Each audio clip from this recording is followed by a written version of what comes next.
On est en train de finir donc les explications, Bezat Hashem, de la Torah 37.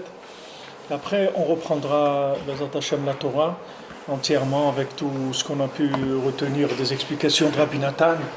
Et après, Bezat Hashem, on passera dans quelques semaines à la Torah 38. À la page 72, deuxième colonne en bas. Et ça, ce qui est écrit que fais attention de ne pas faire tes affaires le jour de ma sainteté. C'est-à-dire Shabbat, il faut faire attention de ne pas s'occuper de ses propres affaires à soi. Vélo od. Et non seulement ça, le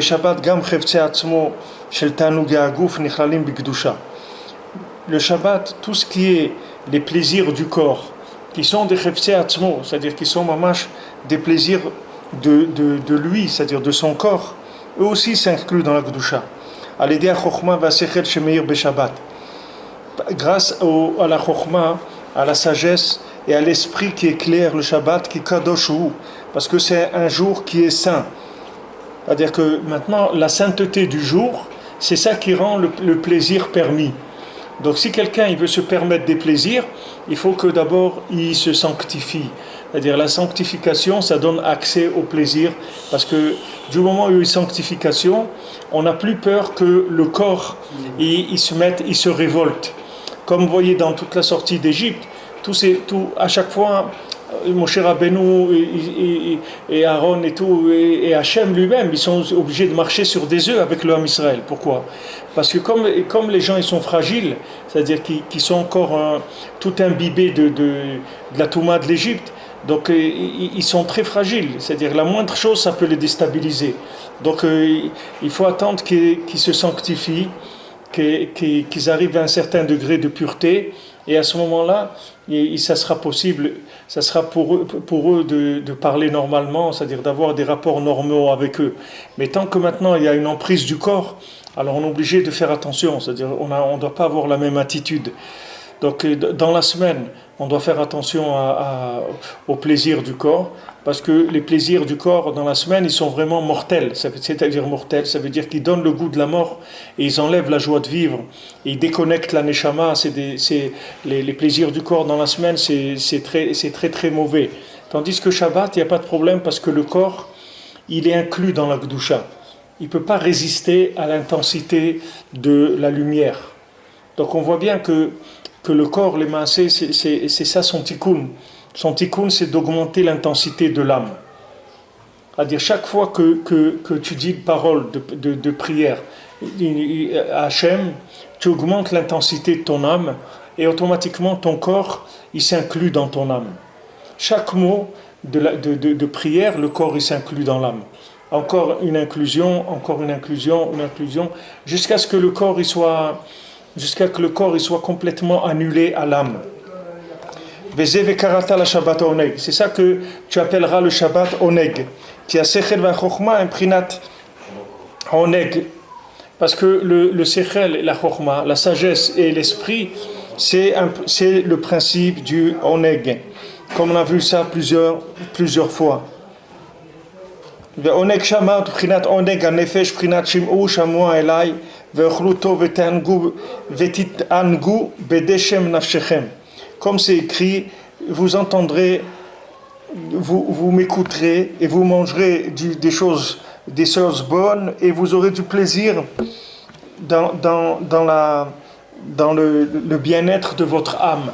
C'est-à-dire que maintenant le Shabbat il donne accès au véritable plaisir, c'est-à-dire au rapport qu'il y a avec l'âme de la chose. Les maasé, les gens ils pensent que la Torah, les gens ils pensent que la Torah par rapport au monde c'est de l'ascétisme, c'est-à-dire que ils ont l'impression que quand on fait la Torah c'est comme si on se retient de vivre. Mais ça c'est l'influence des autres religions Béhémet.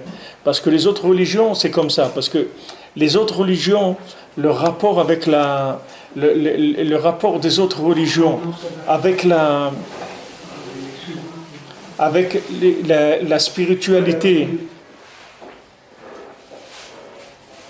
spiritualité des autres religions, c'est un rapport avec l'émanation spirituelle qu'il y a dans la matière. C'est-à-dire, c'est le corps d'Hachem. C'est pour ça que ça s'appelle Avodah Zarah. C'est-à-dire, Hachem, il a un corps qui s'appelle dans le lachon dans le langage de la Kabbalah, ça s'appelle Yichud Chitzon. Yichud Chitzon, c'est la vie, si on veut, c'est la vie animale. C'est la vie naturelle. Il y a une vie naturelle. C'est-à-dire Hachem, il a mis une vie naturelle dans le monde qui ne dépend pas de l'intervention de l'homme. C'est-à-dire qu'il y a par exemple des chats, ou il y a des souris, ou il y a des vaches, ou il y a des choses dans le monde qui vivent. La vie de ces vaches-là, elle n'est pas dépendante directement du comportement de l'homme. C'est-à-dire Hachem, il assume un mode de vie sans que l'homme intervienne. Ce mode de vie s'appelle Yichud Chitzon. C'est-à-dire c'est la présence d'Hachem avec la matière. C'est ce qui donne l'éclat de la matière. Par exemple, quand tu vois un arbre qui est beau, quand tu vois une belle forêt, quand tu vois un beau lac, quand tu vois une belle montagne, quand tu vois même quelqu'un, un être humain qui est beau, tout ça, c'est la beauté d'Hachem, mais dans le Yichud Chitzon. C'est-à-dire c'est la présence d'Hachem pour la vie de la matière, pour que la matière puisse vivre. Mais ça, c'est pas la Emouna. C'est-à-dire que c'est pas le rapport avec Hachem, c'est pas le rapport avec l'âme de la chose. C'est le rapport avec le côté extérieur de la chose. C'est comme si on prend dans l'homme, il a deux formes d'esprit. Il a l'esprit qui est la construction imaginaire, et il a l'esprit qui est l'émanation de son âme. C'est deux formes d'esprit. Il y a le raisonnement qui vient de ce que vous avez appris en regardant la télé, en allant à l'école, en lisant des bouquins, etc. Et il y a ce que vous savez par la transmission de l'âme. C'est deux sources de connaissances différentes qui s'appellent les deux un esprit. Mais il y a un esprit qui s'appelle le corps de l'esprit et il y a un esprit qui s'appelle l'âme de l'esprit de l'âme. Il y a l'esprit du corps et l'esprit de l'âme. Dans tout le monde, c'est comme ça. Tout ce qui fonctionne dans le monde, c'est comme ça. Donc dans la religion, la différence qu'il y a, c'est pour ça qu'on ne peut pas employer le mot religion pour le judaïsme, mais on emploie quand même juste pour employer, c'est comme un surnom qu'on donne, juste pour employer un langage qu'on puisse comprendre. Mais la Torah, ce n'est pas une religion, parce que la Torah, c'est un rapport avec Dieu. La religion, c'est le lien avec la spiritualité qu'il y a dans la matière, mais pas la présence divine qu'il y a dans la matière.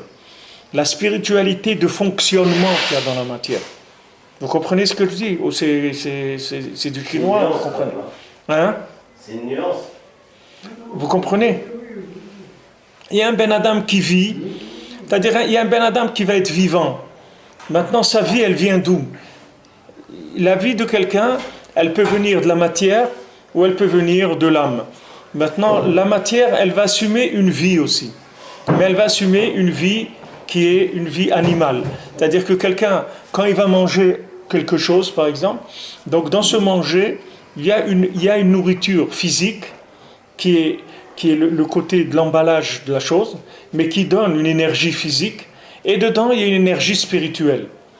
Maintenant, si tu t'attaches à l'énergie spirituelle, tu vas recevoir une énergie qui est une énergie de l'âme. Et cette énergie de l'âme, elle va donner aussi de l'énergie au corps. Mais c'est l'énergie de l'âme. Et ça, c'est la religion. Ça, alors maintenant, dans le monde, non, ça c'est la Torah. Mais dans le monde, les gens, de la même manière que quand tu manges de la matière, tu as mangé l'emballage de la chose, et elle a nourri ton emballage. L'emballage, il a nourri ton emballage qui est le corps. De la même manière, les religions, ce sont des religions de l'emballage d'Hachem dans le monde. C'est-à-dire le fait que Hachem, il a fait une présentation de vie, si tu veux. Une maquette de vie, un côté extérieur de la vie. Donc toutes les religions, elles adorent cette chose-là. Donc, comme maintenant les religions, elles adorent le côté extérieur d'Hachem, elles sont obligées d'être rigoureuses. Parce que sinon, il n'y a plus rien. C'est-à-dire que prenez par exemple quelqu'un qui ne peut pas avoir un rapport avec son âme, parce qu'il est trop matériel, le bonhomme. Il est comme un animal, c'est-à-dire tout ce qu'il voit, il a envie de le manger, de le toucher, de les trucs, etc. Donc toutes ses midotes, elles sont animales. Donc cette personne-là, elle ne peut pas avoir un autre tikkun que de faire reculer son corps, c'est tout. Parce qu'il est à 99% du corps. Donc tu ne peux pas lui dire, viens travailler sur ton âme, parce qu'il n'a pas le minimum pour travailler sur son âme. Le minimum pour travailler sur ton âme, il faut que tu aies déjà comme on a dit, quand tu rentres dans Shabbat, tu veux recevoir une âme supplémentaire. Mais pour recevoir une âme supplémentaire, il faut que tu aies une âme. C'est comme tu dis, l'État, il donne des compléments de salaire. Mais pour que tu aies un complément de salaire, il faut que tu travailles, tu aies un salaire. Et celui qui vient chercher que le complément, il lui dit, monsieur, ici, c'est pas un office du tourisme, ici, c'est pas... Vous travaillez, on vous donne un complément de salaire. Vous gagnez pas assez, on va vous compléter votre salaire. Mais si vous travaillez pas, on vous donne rien du tout. Le Shabbat, c'est pareil. Si tu veux recevoir une âme supplémentaire le Shabbat, il faut que toute la semaine, tu aies travaillé. Parce que celui qui travaille dans la semaine, c'est lui qui mange Shabbat. C'est écrit, qui est-ce qui mange Shabbat? C'est celui qui a travaillé dans la semaine. La même chose, le manger que tu manges Shabbat, c'est pas du manger de Shabbat. Parce que Shabbat, tu prépares rien. Il n'y a rien à préparer. Tu vas manger ce que tu as cuisiné dans la semaine. Alors spirituellement, c'est pareil. Comme tu as été en contact avec Hachem dans la semaine, comme tu as fait Idbo Dedout tous les jours, tu t'es levé à Chatzot, tu as fait tes Teilim, ce que tu as fait pour chercher Hachem dans la semaine, sur ça, on te rajoute. Quelqu'un il dit voilà, combien une fois je vous ai raconté, une fois j'étais en Martinique ou en Guadeloupe, quelque chose comme ça, et j'avais été pour collecter de la tzedaka pour notre Mossad Breslev en France. Et bon, alors j'avais fait j'avais été voir quelques personnes et tout. Et la personne chez qui je logeais, le soir, elle m'a dit alors, Avifra, vous êtes content, tout ça? Je dis, pas tellement. Elle m'a dit, combien vous pensez que vous allez collecter ici? Alors je dis une somme. Il m'a dit, regardez, vous continuez à travailler normalement. Et ce qui vous manque pour cette somme-là, je vous la donnerai, je vous la compléterai moi. Donc ça c'est la même chose, c'est-à-dire que maintenant, Hachem il te dit, comme on a vu jeudi soir, qu'est-ce que tu mises? Qu'est-ce que tu mises? Tu veux rentrer dans Shabbat directement comme ça? Tu n'auras rien. Tu n'auras rien le Shabbat. Tu n'auras rien, tu vas vivre le Shabbat que sans rien. C'est-à-dire que tu vas pas prendre du plaisir le Shabbat. Parce que le plaisir de le Shabbat, c'est un surplus qui est ajouté sur ce que tu as ramassé dans la semaine comme Neshama. Donc chaque jour que dans la semaine tu penses au Shabbat, c'est-à-dire que tu fais Idbo Dedout, tu achètes de la nourriture pour Shabbat, etc. C'est ça qui te prépare à la Neshama Yetera le Shabbat. Maintenant comment maintenant vous prenez par exemple des gens qui sont les Karaïtes par exemple. Les Karaïtes ils jeûnent le Shabbat. Pourquoi ils jeûnent le Shabbat? Pourquoi les Karaïtes ils jeûnent le Shabbat? Parce qu'ils ont raison pour eux de jeûner le Shabbat. Parce que eux, ils ne peuvent rentrer dans Shabbat qu'en jeûnant. Parce qu'on a vu ici que le manger du Shabbat, il s'appelle du jeûne. Ce que tu manges Shabbat, ça s'appelle jeûner. Pourquoi? Parce que c'est que l'âme qui se nourrit. Donc le corps, il prend rien le Shabbat. Le corps, il prend rien. Donc dans l'approche de la Torah, c'est pareil. Maintenant, dans les religions, tu vas voir, ils vont dire, il y a des religions, ils disent, bon, il ne faut pas se marier, tu veux être un curé et tout, alors tu ne te maries pas. On peut pas servir Dieu, consacrer sa vie à Dieu en se mariant. Nous, c'est le contraire. Nous, c'est interdit de consacrer sa vie à Dieu sans se marier. Et ceux qui ont voulu faire ça, ils sont morts. Même les plus grands tzadikim, ils sont morts. Nadav et Avihu, ils ont brûlé du feu de la Torah. Alors qu'une religion, elle va te dire, non, tu veux consacrer ta vie à Dieu, tu n'as pas le droit de te marier. Et ils ont raison. Pourquoi? Parce qu'eux, ils adorent le Dieu de la matière, qui a dans le fonctionnement de la matière. Donc si tu veux trouver le Dieu qui a dans le fonctionnement de la matière, il faut que tu attaques la matière. Il faut que tu t'attaques à la matière. Mais nous, on ne touche pas la matière. Nous, on alimente l'âme qu'il y a dans la matière. Nous, on ne s'occupe pas de la matière du tout. Pour nous, la matière, c'est l'emballage, ça ne nous intéresse pas. Nous, on s'occupe de l'âme qu'il y a dans la matière.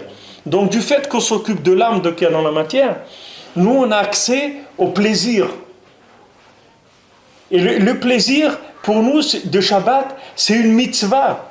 C'est pas que c'est du plaisir, c'est une mitzvah de la Torah. C'est-à-dire que tu es Mekayem, la plus grande mitzvah du Shabbat, c'est le Oneg Shabbat, le plaisir que tu prends dans Shabbat. Maintenant ça, si tu prends quelqu'un qui est d'une autre religion, ça le rend fou. Parce que lui, il ne peut pas imaginer que la religion, ça peut être du plaisir. Parce que normalement, si tu vois des monastères, des trucs comme ça, des trucs dans le monde et tout, tu vois des types rasés comme ça, tac, et c'est tout fermé, tout, ils mangent pas, ils trucs, etc. Parce qu'ils sont obligés de travailler sur le corps. S'ils ne travaillent pas sur l'emballage, le peu de spiritualité qu'il y a dans la matière, jamais ils vont le trouver. Mais nous, on ne fonctionne pas comme ça. Nous, on injecte de la spiritualité dans l'âme de la matière. Donc l'âme de la matière, elle grossit et elle mange la matière. C'est-à-dire qu'elle avale tout le côté extérieur de la matière, de manière à ce que la matière, elle devienne elle-même de l'âme. Et c'est ce qui se passe le Shabbat. C'est pour ça que Shabbat, tu as le droit, non seulement tu as le droit de manger, mais tu es obligé de manger. Et c'est une mitzvah, le Oneg Shabbat. C'est ça le Ikar du Shabbat.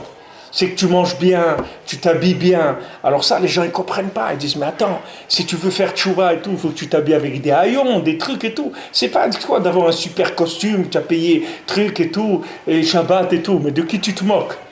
Mais c'est vrai, dans ta vision à toi des choses, tu as raison. Parce que toi, si tu achètes un super costume, c'est pour ton corps. Donc c'est sûr que tu ne dois pas l'acheter. Mais moi, quand j'achète un super costume, c'est pour mon âme, c'est pas pour mon corps. Donc moi, je suis obligé de l'acheter. Même si je ne veux pas, il faut que je l'achète. Parce que j'ai un ordre d'honorer le Shabbat. Oui, Benjamin.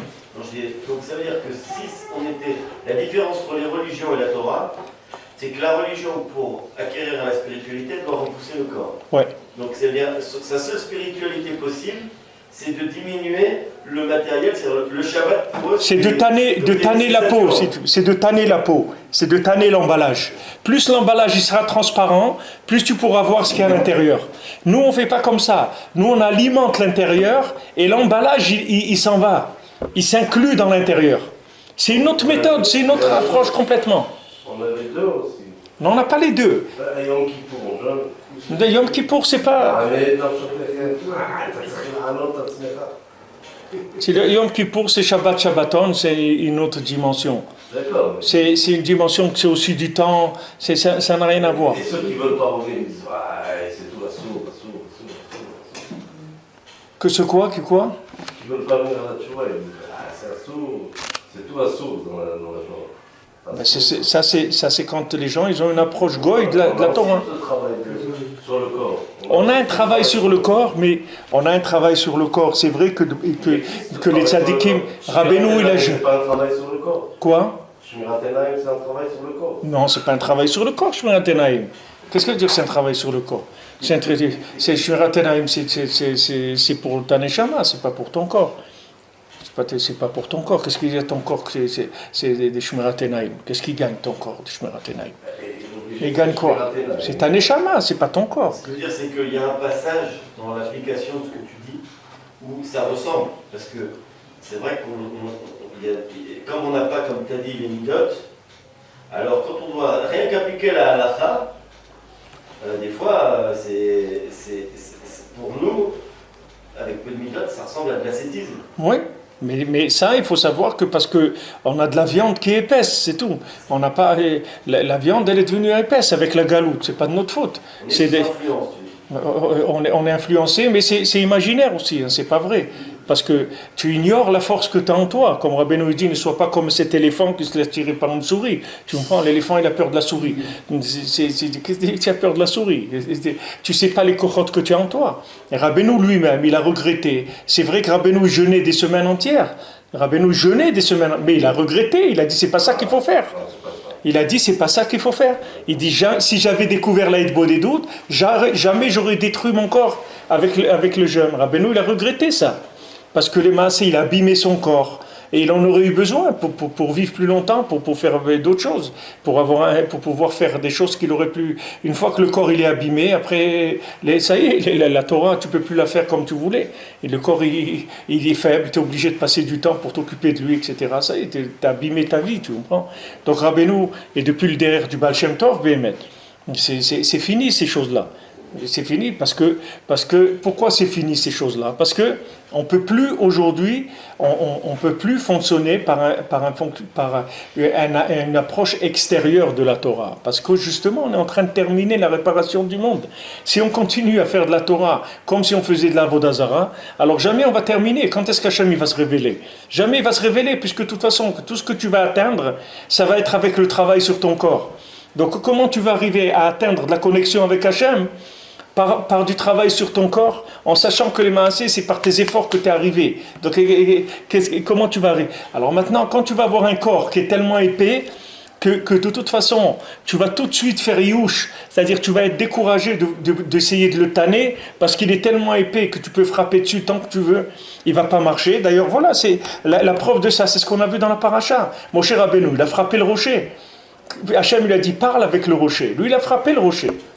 Il a dit, tu as frappé le rocher, tu ne rentreras pas en Eretz Israël, c'est tout. Parce que si tu frappes le rocher, tu ne peux pas rentrer en Eretz Israël. Frapper le rocher, ça veut dire que tu vas taper le corps. Tu vas essayer d'assouplir le corps pour avoir des visions spirituelles.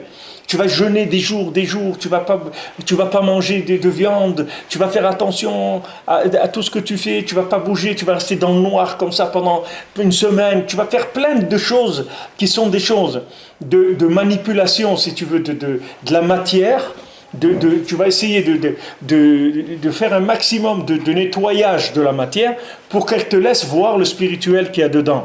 D'accord ? Maintenant, Hachem, il a dit à Moshe Rabbeinu, si tu es encore dans cette conception de la Torah, tu ne peux pas rentrer en Eretz Israël. Parce que Eretz Israël, c'est une terre de plaisir, de l'âme. Comme on l'a vu. Voilà. Ça fait ressortir l'âme. La terre d'Israël, c'est pour des âmes, c'est pas pour des corps. Comme le Zohar dit, Shabbat, Yoma des Nishmata, Velav Yoma des Goufa. Il te dit, mamash, c'est pas le jour du corps, Shabbat. C'est le jour de la Neshama. Le corps, il n'existe pas, le Shabbat. Il n'y a pas de corps. C'est le jour de l'âme, c'est tout. La terre d'Israël, c'est pareil. C'est une terre shabbatique, c'est pas une terre de corps, c'est une terre d'âme. Donc si tu t'apprends pas, si tu te fais pas une rééducation, comment on fait pour vivre avec une âme, pas avec un corps, tu vas pas t'en sortir en Israël. C'est comme si tu vas vivre dans l'eau. Tu comprends? C'est comme un homme, il dit bon, les gens ici, ils m'énervent et tout, je vais aller vivre avec des poissons, moi avec les poissons, je suis tranquille, ils sont plus sympas, etc. Et il dit, mais comment tu vas vivre sous l'eau? Tu sais qu'il n'y a pas d'oxygène sous l'eau. Et alors, je vais me débrouiller. Qu'est-ce que ça veut dire que tu vas te débrouiller? Il faut que tu t'habitues à vivre sous l'eau, c'est une autre vie. Alors, soit tu prends avec toi des bonbons d'oxygène, un truc, mais tu ne peux pas vivre sous l'eau comme tu vis sur terre. Maintenant, Eretz Israël, c'est la même chose. Eretz Israël, tu ne peux vivre qu'avec de la tfila, qu'avec du contact permanent avec Hachem. Parce que sinon, tu ne peux pas vivre en Israël. C'est pas Israël, parce qu'il n'y a pas de corps, c'est une terre qui n'a pas de corps. Donc tu peux pas, elle va directement dans l'âme.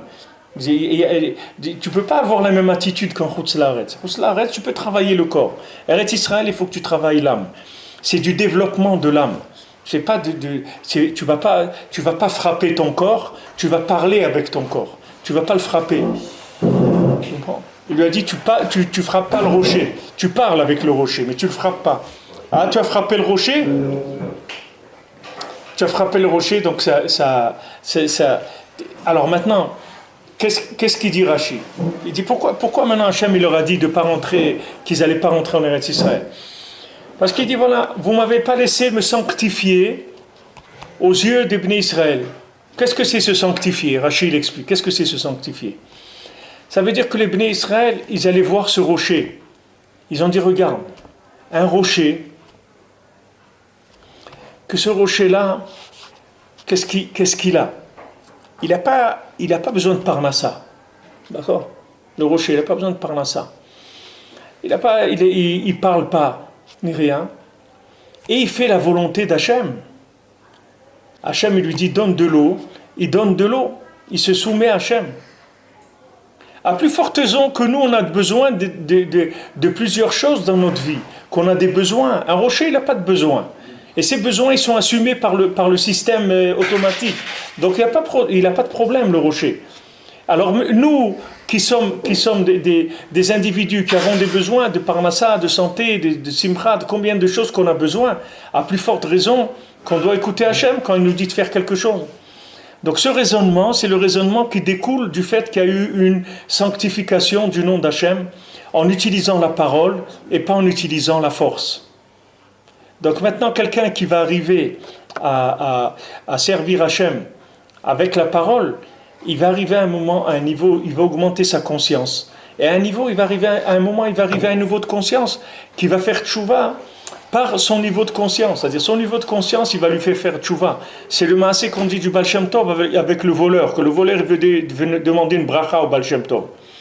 Alors chaque fois qu'il devait faire un hold-up, un truc, il venait demander une bracha au Baal Shem Tov. Mais le Baal Shem Tov, il lui disait rien du tout. Il lui faisait une bracha. Il lui dit Be'atzlacha, Hashem il t'aide, etc.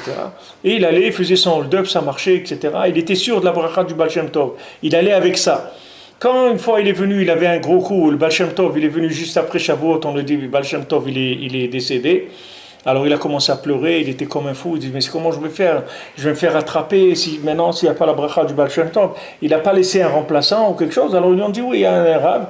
Il a été là-bas, le rab il a jeté, il lui a dit quoi? Moi je vais te faire une bracha pour voler, mais tu es fou, dégage d'ici, etc. Alors il a été pleurer sur la tombe du Baal Shem Tov. Il a dit Rabbi, vous êtes parti, vous m'avez laissé, regardez, maintenant je vais faire un coup, j'ai le plus gros coup de ma vie, et je vais me faire attraper. Alors le Baal Shem Tov est venu en rêve à son élève, il lui a dit tu lui fais la bracha, tu l'appelles ce yid là, tu lui fais la bracha. Alors il lui a dit non, viens, je vais te faire la bracha pour que tu réussisses. Alors quand il a vu ça, ce voleur, il a dit mais qu'est-ce que tu es en train de faire là? Je viens, je dérange le Baal Shem Tov dans sa tombe, les trucs et tout, je suis en train de faire tout ça pour voler, mais il y a quelque chose qui... Et voilà, il a fait tchouva. Mais si le Baal Shem Tov, il avait attaqué son corps directement, il n'aurait pas pu. C'est pour ça que nous aujourd'hui on ne peut pas jeûner. Parce que dès qu'on va toucher notre corps, on va s'énerver tout de suite. On va se révolter tout de suite. On ne peut pas. Tu comprends? Dès que quelqu'un te dit, voilà, tu veux la Torah et tout, bon, alors tu vas jeûner, tu vas faire ta nid d'Ibour et tout, tu vas te dire, regarde là ta Torah, j'ai pas besoin de ça, j'ai pas besoin, moi je peux pas, qu'est-ce que tu me dis Je peux pas, c'est tout. Mon corps il a 2000 ans de galoute, tu vas pas me comparer avec Rabbi Akiva, laisse-moi tranquille, qu'est-ce que tu es en train de me parler. Donc maintenant, nous on peut pas toucher le corps du tout parce qu'on va s'énerver. Donc le seul tikkun qu'on a, c'est d'alimenter l'âme, jusqu'à ce que l'âme, elle va complètement dominer le corps, elle va l'avaler complètement. C'est pour ça qu'il y a une mitzvah de Oneg Shabbat, et qu'on peut, non seulement qu'on peut, mais qu'on doit. C'est ce qui est dit ici. C'est-à-dire le Shabbat, il est tellement kadosh, c'est-à-dire quand tu reçois l'âme supérieure, les supplémentaires, tu rentres dans un tel niveau, David, tu rentres dans un tel niveau de Gdusha, que le corps, il gêne plus. Tu peux prendre du plaisir, il n'y a pas de problème. Et ça, c'est ça qui fait toute la différence avec toutes les religions du monde. C'est-à-dire, vous prenez le Shabbat par rapport à toutes les religions qu'il y a dans le monde, vous allez voir qu'il n'y a personne qui peut se comparer, il n'y a aucune religion qui peut se comparer avec le principe du Shabbat. Prends n'importe quelle religion au monde, et dis aux gens, est-ce que tu peux connaître Hachem à travers le plaisir? Voilà. Et tu verras que tout le monde te dira non. Il ne peut pas. Et il a raison, s'il est honnête. Et il a raison. Parce que comme lui, il est obligé d'attaquer l'emballage pour faire sortir ce qu'il y a à l'intérieur, il ne peut pas se permettre le plaisir. Parce que le plaisir, ça veut dire le plaisir de l'emballage. Pour lui. Et donc ça lui interdit, il ne peut pas. Il peut pas. Tandis que nous, on est capable d'avoir un rapport tellement grand avec l'âme de la chose que automatiquement l'emballage il s'inclut dans la chose, il n'existe plus. Donc on peut avoir du plaisir, il n'y a pas de problème. Parce que le plaisir qu'on recherche, c'est l'âme qu'il y a dans la chose. C'est ça qui donne le plaisir. Qu'est-ce qui donne le plaisir? C'est pas l'emballage, c'est pas le corps de la chose, c'est l'âme de la chose, le plaisir. Maintenant, comment tu vas arriver à avoir un rapport avec cette âme-là? Avec Shabbat. Donc dès que maintenant tu rentres dans Shabbat, tu t'attaches au tzaddik qui s'appelle Shabbat, tu rentres dans la Hitbodedut qui s'appelle Shabbat. Toutes ces notions-là, ce sont des notions shabbatiques, c'est-à-dire qui vont te faire sortir de la domination de ton corps. C'est-à-dire les maasés, ton corps, tu lui demandes plus rien du tout. Tu lui dis, écoute, toi, de toute façon, tu peux pas me suivre. Un corps comme tu es, dans l'état où tu es, après 2000 ans de galoute, avec tout ce que tu as mangé comme camembert et tout, tu peux pas me suivre. C'est impossible que tu puisses me suivre. Donc qu'est-ce que je vais faire? je vais maintenant utiliser une autre méthode et je vais attaquer de l'intérieur, c'est tout. Je vais plus faire sourmira, je vais faire asetov, c'est tout. Je vais plus fuir le mal, je vais faire le bien et le mal il va se sauver, c'est tout. Rabbeinu il te dit voilà, fais le bien et le mal il va se sauver.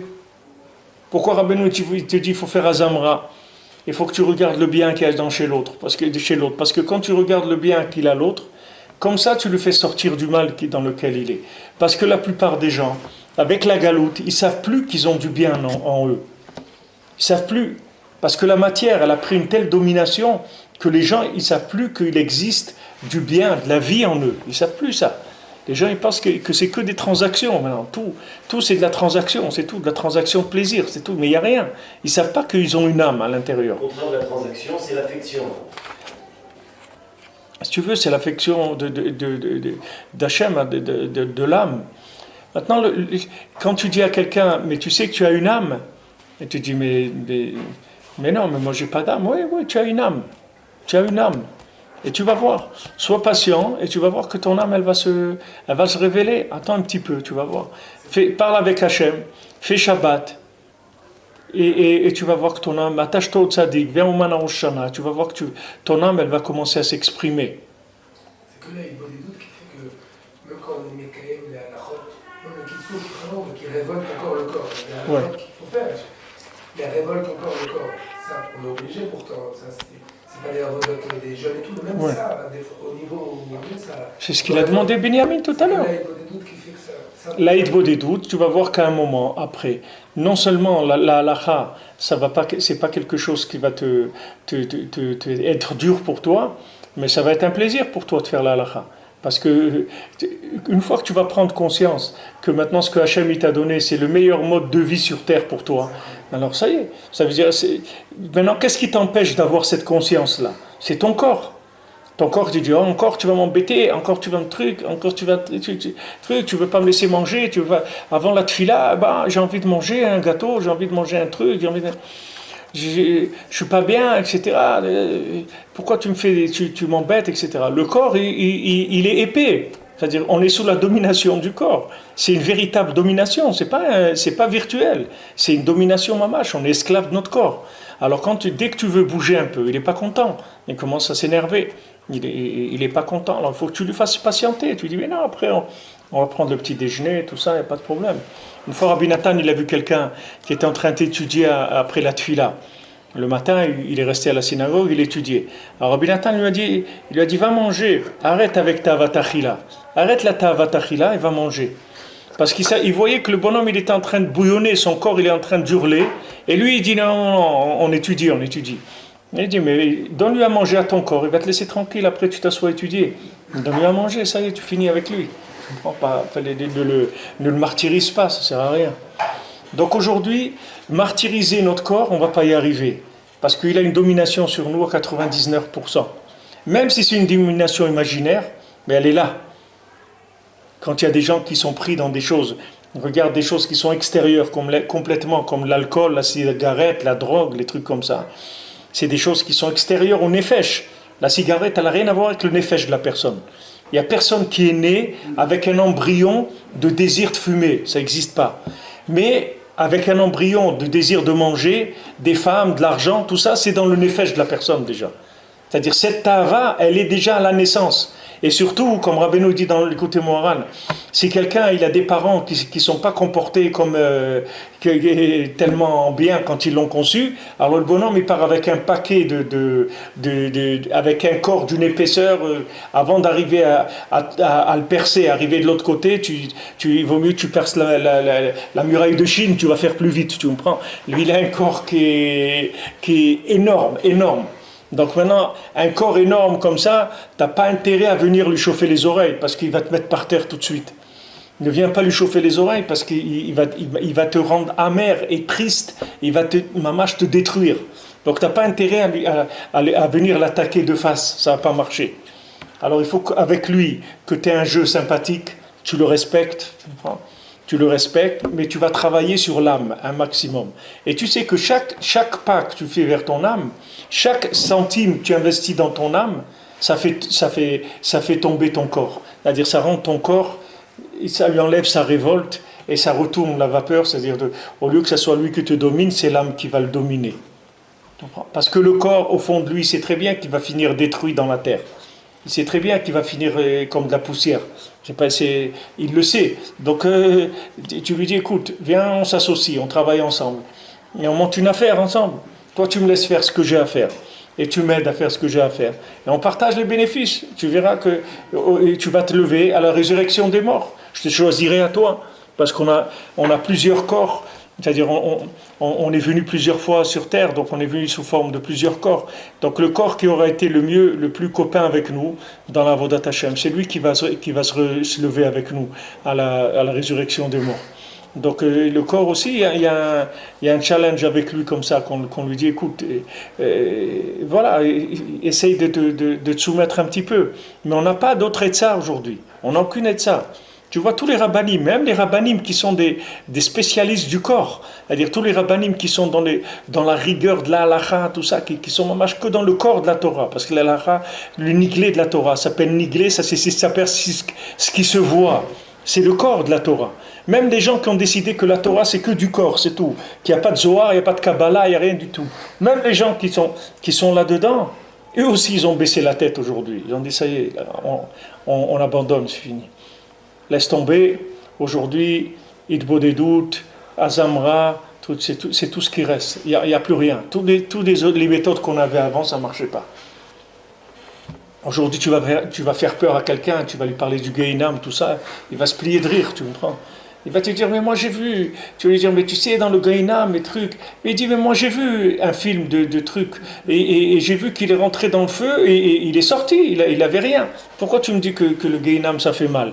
Mais j'ai vu lui, il était dans le feu, et truc. Il dit, mais c'est un film. Et alors? Mais ça aussi, ce que tu me dis, c'est un film. Qu'est-ce qu'il y a d'autre que des films, de toute façon? Les gens, ils ne peuvent pas comprendre de quoi tu lui parles. C'est pour ça aussi que, justement, le fait que la personne, elle est tellement dans le virtuel, c'est l'accès aussi à la Emouna, parce que toute la Emouna, l'accès, il est virtuel. Donc, d'Afka, dans nos générations, où on est tellement pris dans le virtuel, on peut avoir accès à la Emouna beaucoup plus facilement qu'avant. Parce qu'avant, ils avaient des règles pour entrer dans la Emouna. C'est-à-dire, il fallait présenter certaines conditions. Aujourd'hui, il n'y a pas besoin de conditions. Tout celui qui veut, il rentre, c'est tout. Comme là, Gmara, elle dit qu'à l'époque de Rabban Gamliel, alors les gens qui rentraient au Beth Midrash, c'est les gens qui avaient, une âme qui correspondait à leur corps, ou un corps qui correspondait à leur âme. C'est-à-dire que si le gars, il n'était pas dans l'extérieur comme il est à l'intérieur, ou dans l'intérieur comme il est à l'extérieur, il ne pouvait pas rentrer au Beth Midrash de Rabban Gamliel. Il est venu Rabbi Yeshua. Rabbi Yeshua, il a dit le jour où il est devenu, lui, le Nassi, le prince, le dirigeant de la communauté, il dit ce jour-là, ils ont rajouté beaucoup de bancs dans les Bate Midrashot. Pourquoi? Parce qu'il a dit tout celui qui veut étudier, qui rentre, c'est tout. Mais avant, il faisait vérification à l'entrée, Toho Kebaro. Il faut que l'intérieur, il soit comme l'extérieur. Qu'il y a un niveau, qu'il y a un truc, t'as pas, tu rentres pas, c'est tout. Va arranger ton corps, c'est tout. Qu'est-ce que tu vas faire ici? T'as rien à faire ici, à prendre la Torah avec un corps comme ça, laisse tomber, dégage. Va t'arranger, va te taper la tête sur les murs, va te rouler dans la neige, va te rouler dans les épines, et truc, fais tchouva, jeûne, et après tu viendras. C'était ça Rabban Gamliel. Il est venu Rabbi Yeshua, il a changé complètement, il a ouvert. Rabbi Yeshua, c'est le Talmud, c'est-à-dire c'est le Talmud, donc lui il a ouvert l'accès facile à la Torah. Il dit, c'est pas important, rentre, c'est tout. Alors, au contraire, les gens disent, mais est-ce que je peux rentrer? Vous savez, moi, truc et tout. Il y a des gens qui disent ça. Des gens, ils disent, mais est-ce que je peux venir, moi, au mal, sur la tombe de Rabbi Nachman? Mais j'ai fait beaucoup de bêtises dans ma vie, etc. Il dit, mais c'est fait pour ça. C'est d'Afka pour les gens qui ont fait beaucoup de bêtises. C'est ça qu'il aime, Rabbi Nachman.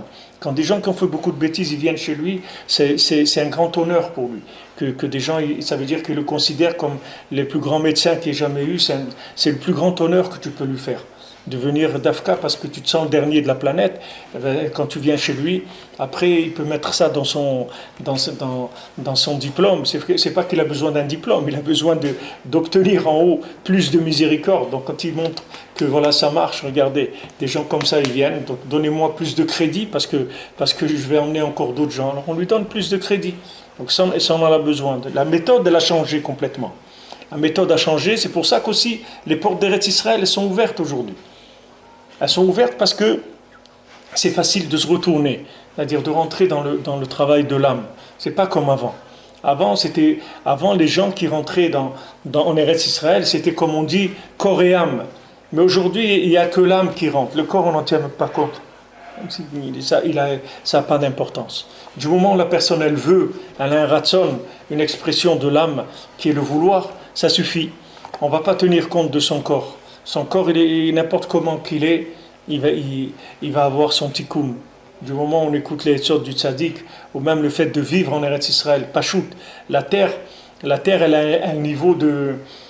Vous savez que la terre d'Israël, elle a un niveau d'érosion de la matière très très forte. C'est connu de la Chevra Kadisha. Pourquoi les gens ils veulent t'enterrer à Zétim, par exemple? Beaucoup, ils veulent t'enterrer au mont des Oliviers et pas à Ramenuchot, pas à Givat Shaul là-bas. Il y a beaucoup de gens, même que c'est à côté des Arabes, que des fois ils cassent les tombes, etc. Les gens ils préfèrent être enterrés là-bas. Parce qu'on dit que le Har Zétim, il a une ségoula, qu'en quelques mois, le corps il est complètement... Il y a une force d'érosion très très forte, qu'il n'y a nulle part ailleurs. Ça, ils ont vu la Chevrat Kadisha, c'est-à-dire de mettre des gens, en quelques mois, il ne reste plus rien de la personne. C'est-à-dire que la force d'érosion est très très forte. Ça, c'est le principe d'Eretz Israël. C'est-à-dire que la terre d'Israël, elle fait de l'érosion sur le corps. C'est-à-dire qu'elle va t'enlever complètement tous les lianimes du corps, elle va te les enlever. C'est-à-dire juste le fait que tu vis sur la terre, c'est tout. Avec de la Emouna, avec du Ratzon, tu vis sur la terre d'Israël. Avec ça, elle va travailler, elle travaille sur ton corps. Tu n'as pas besoin de t'en occuper. Tu n'as pas besoin de t'en occuper. C'est comme un... tu viens quelque part pour un débat ou quelque chose, on se dit bon, vous occupez de rien, et votre chambre est prête, voilà un vestiaire, voilà le manger, voilà les trucs, etc., votre voiture, votre truc, te donne tous les moyens, c'est tout. Tout ça c'est réglé. Toi tu vas passer sur le Icar de la chose. La terre d'Israël c'est la même chose. Elle va te nettoyer de tout le corps du gouffre, de tout ce qui est force du corps, ça le nettoie. Donc tu vas arriver directement à l'âme, à avoir un rapport avec l'âme. C'est un autre fonctionnement. C'est ça la difficulté de la Aliyah. La véritable difficulté de la Aliyah, c'est pas de quitter la France ou l'Amérique, c'est de s'adapter à un nouveau système. C'est pas de s'adapter au système de parler l'hébreu, de prendre le bus et des trucs comme ça, et de manger du falafel. C'est pas ça qui est difficile. Ce qui est difficile, c'est de changer la considération des choses. C'est-à-dire savoir que tu es dans un pays d'âme, tu n'es pas dans un pays de corps. Tu es dans un pays qui est plus le Olam Haba que le Olam Hazé. C'est un pays qui ressemble plus au monde futur qu'à ce monde-là. Donc ici, il y a un autre rapport avec les choses. Ce n'est pas du tout le même rapport avec la matière. La matière, elle a une autre dimension complètement ici. La matière, elle est complètement soumise. Complètement soumise. Tu verras que ici, même des gens qui ne sont pas religieux, tu verras qu'ils ont une force dans la Emouna, dans leur commerce par exemple. Il y a beaucoup de gens, tu ne pourras pas leur discuter les prix. Quelqu'un il vend quelque chose, tu viens, tu essaies de lui discuter le prix, il ne baissera pas le prix. Parce qu'il n'est pas du tout il n'a pas une dépendance par rapport à la matière. Il ne croit pas dans la matière. Il croit dans l'âme, il ne croit pas dans la matière. Ici, la Ishtadlout, elle n'est pas... Quand tu fais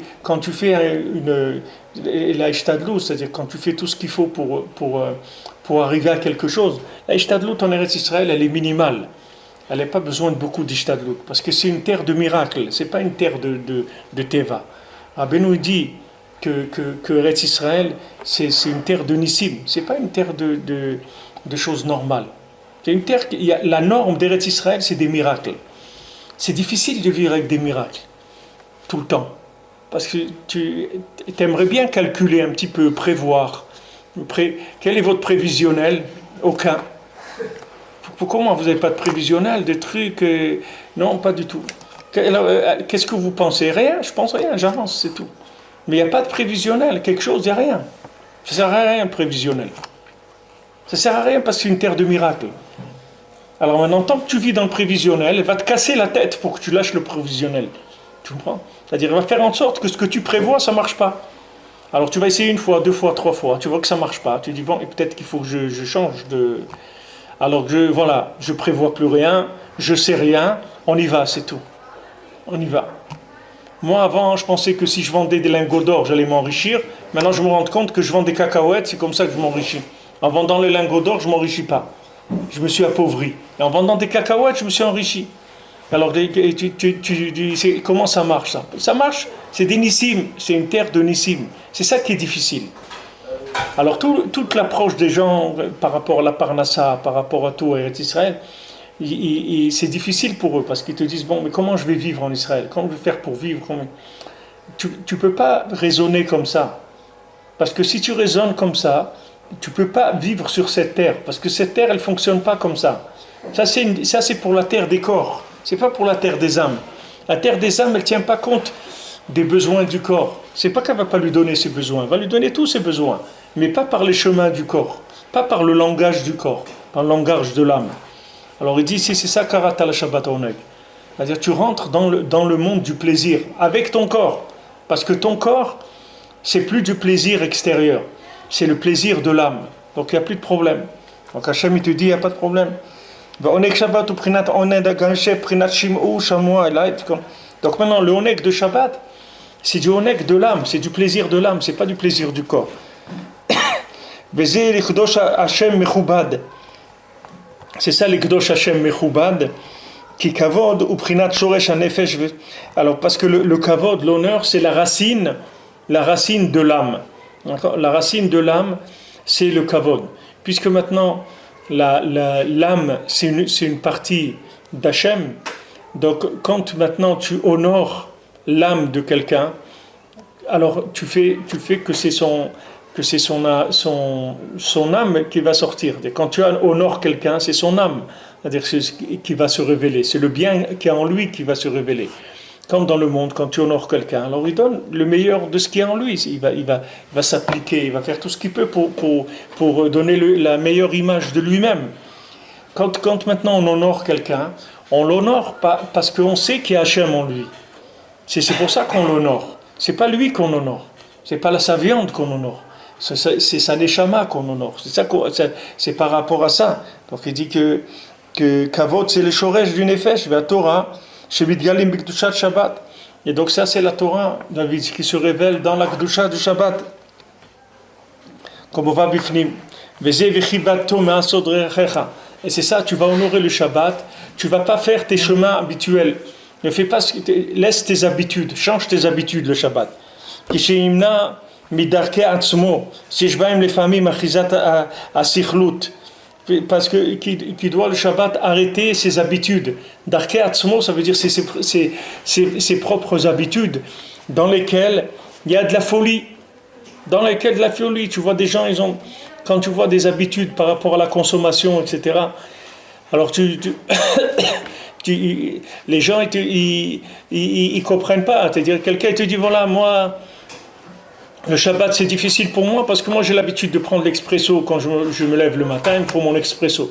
Maintenant Shabbat je peux pas me faire mon expresso donc je suis embêté, c'est-à-dire que ça me pose un problème. Alors maintenant la Torah te dit regarde, laisse tomber tes habitudes. Le Shabbat tu es invité par le roi, tu es invité dans un monde de Neshama. Donc laisse tomber tes habitudes, lâche tes habitudes, rentre dans un nouveau monde. La Aliyah en Eretz Israël, c'est la même chose. Le mariage, c'est la même chose. Tous ces progrès-là, toutes ces ouvertures de progrès, c'est la même chose. Il faut lâcher ses habitudes. Il faut lâcher ce qu'on a l'habitude de faire. Il y a des gens, c'est difficile pour eux. Il y a des gens, si tu dis, voilà, tu montes en Israël, par exemple, tu vas plus fumer quand tu vas monter en Israël. Il y a des gens, ils sont capables de ne pas monter en Israël. Si tu leur interdis de fumer, par exemple, en Israël. Ils ne vont pas monter parce qu'il ne peut pas. L'attachement qu'il a avec son corps, il ne peut pas imaginer qu'il va vivre dans un pays où il n'a pas le droit de fumer. C'est-à-dire que ça ne peut pas lui rentrer dans la tête. Donc il y a d'autres choses que chacun dont il est prisonnier. Et c'est ça la difficulté, c'est-à-dire pour rentrer. C'est ça qui nous pose un problème. Mais si maintenant tu sais que la réparation va se faire de l'intérieur, par l'augmentation de l'énergie de l'âme, tu n'as plus de problème.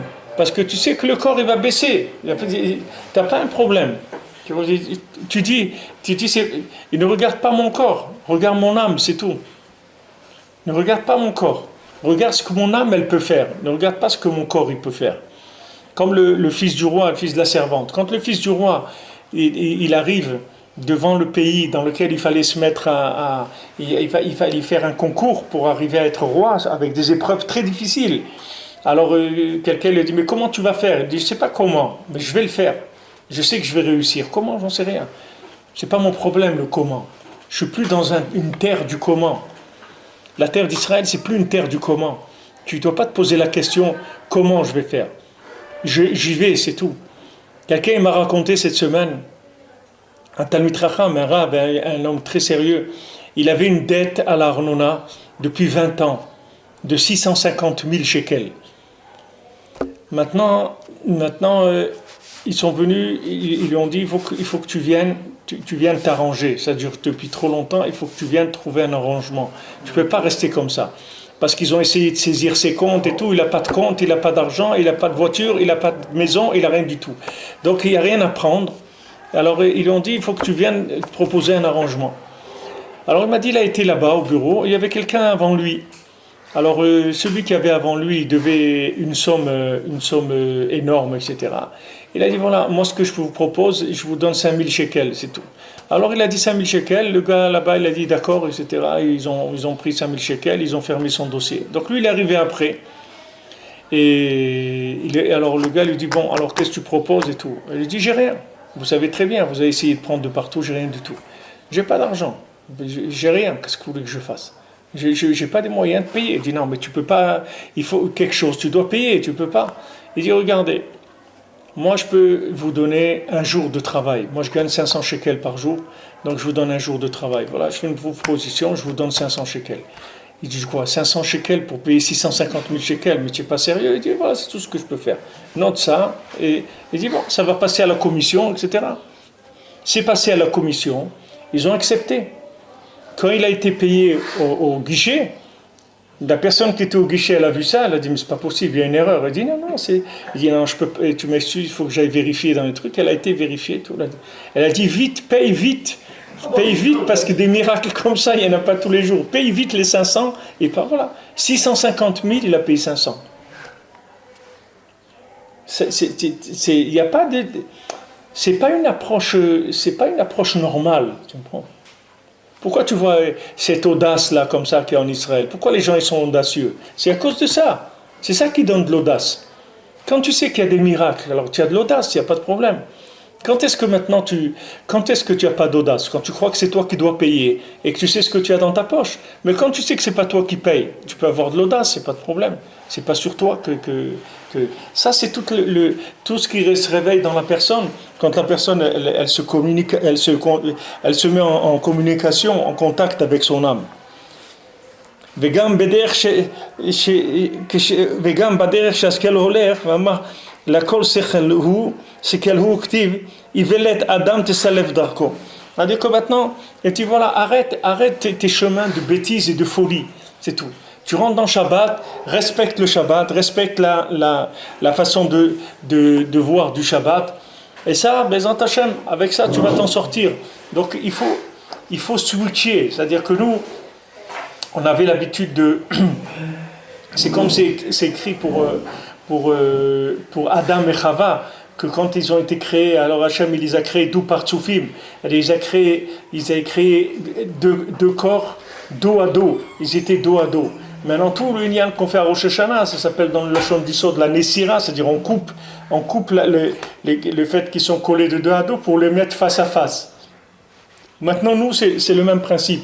Dos à dos, ça veut dire que maintenant, on a un rapport avec le corps du monde. On n'a pas un rapport avec l'âme du monde. Donc, il faut se retourner, c'est-à-dire il faut changer la vision des choses. Il faut commencer à croire dans la force de la parole, dans la force de la prière. Et bien, hier, on a vu quelqu'un qui étudie ici, qui vous met ses enfants dans une école. Et quand il s'est présenté pour emmener ses enfants là-bas, ils ont dit, c'est même pas la peine de rêver, tes enfants, ils ne peuvent pas rentrer ici. C'est pas la peine de rêver. Et lui, il a dit non, avec sa femme. Ils ont prié, ils ont continué à revenir et prier, et prier, et prier. Et voilà, hier, il m'a annoncé, il m'a dit, ça y est, ils les ont acceptés. Quelque chose que c'est pas du tout, il n'y a pas, c'est des écoles, tu rentres pas. Tous les jours tu vas venir et te dire mais arrête de venir, tu perds ton temps, tu vas jamais rentrer. Ils te disent ça, et sauf tu rentres. Parce qu'il ne faut pas te laisser impressionner par le corps des choses. La même chose, ton corps, il ne faut pas qu'il t'impressionne. Même si tu vois que tu as un corps qui est un paysan comme ça, lourdeau et tout, il ne faut pas que tu t'occupes de lui. Ne te laisse pas impressionner par ton corps. Des fois, ton corps, il a des plaisirs, des désirs et tout qui te rendent fou. Tu dis, mais jamais, comment je vais faire pour faire Avodat Hashem? Comment je vais faire chouva avec un corps comme ça? Je ne peux pas bouger d'un millimètre. Ne te fais pas de soucis. Parce que si tu fais ce que le Rebbe te dit de faire, tu vas voir que ton corps, il va complètement se soumettre à ton âme. Maintenant, c'est vrai que si tu crois que tu dois monter sur le ring avec ton corps, mais tu n'as aucune chance de gagner. Si tu crois que tu vas le boxer pour qu'il s'ouvre un peu, jamais. Mais la méthode que le Rebbe donne, c'est une autre méthode. Ça n'a rien à voir avec ça. Donc cette méthode shabbatique, c'est une méthode, si tu veux, qu'on va arriver à soumettre le corps par l'intensité de l'âme. On dit au corps, écoute, moi je ne m'occupe pas de toi. Moi, je m'occupe de la neshama, c'est tout. Je m'occupe de la neshama, je m'occupe de Hidbodedut, de parler avec Hachem. Et avec ça, tu vas voir que le corps, petit à petit, va s'assouplir. Tu vas voir après... Alors les gens ils disent, ouais, moi ça fait des années, mais parce qu'on n'est pas conscient de combien notre corps il est épais. Si on était conscient de combien... C'est comme quelqu'un, il vient avec une perceuse et il fait un trou dans un mur, mais c'est pas un mur. Le mur, il fait 20 km de largeur. Alors c'est sûr qu'avec sa perceuse, ça va mettre du temps pour qu'il arrive de l'autre côté. Mais il va arriver. Ça va prendre du temps, mais il va arriver. Parce que la méthode, elle est garantie. Le Rebbe te garantit sa méthode. C'est-à-dire que tu ne vas pas t'occuper du corps, tu vas t'occuper de l'âme. Et l'âme, elle-même, elle va influencer le corps. C'est une liberté qu'il faut avoir. Il faut se sentir libre. Il ne faut pas se sentir prisonnier du corps. Il ne faut pas que tu crois que ton corps, ce qu'il te demande, tu es obligé de lui donner. Il y a un jour, tu vas lui dire, non, je ne te donne pas, c'est tout. Il dit, ouais, mais comment, André? Je ne te donne pas, c'est tout. Laisse-moi tranquille. C'est tout, je ne te donne pas. Et je ne vais pas mourir si je ne te donne pas. Tu vas voir qu'on ne va pas mourir, tu vas vivre très bien. Tu vas pas de... Alors qu'avant, il croyait que s'il ne donne pas à son corps, ça y est, c'est fini. Il ne va pas être bien, il va commencer à être nerveux, etc. Non, pas du tout. Tu ne lui donnes pas et tu continues à vivre. Tu vas voir que tu vas vivre beaucoup mieux même. Il n'y a pas de problème. Il ne faut pas avoir peur du corps. Il ne faut pas que tu t'impressionnes. Tu n'es que impressionné. Des fois, des gens ils disent « Ouais, mais regarde ce qu'il fait, celui-là, etc. » Ne te laisse pas impressionner par ce qu'il fait. Sache qu'il a une neshama. Parle-lui. Parle à sa neshama. Ne regarde pas son corps. Ne regarde pas son corps, ne regarde pas où il est. Tu crois que c'est un fou, qu'il est révolté, etc. Il a une neshama. Parle avec son âme et tu vas voir que son corps il va tomber de lui-même. Son corps il va baisser complètement, il va se soumettre. Ne t'occupe pas du corps de la chose. Mais Hashem. Et Shavuot Tov.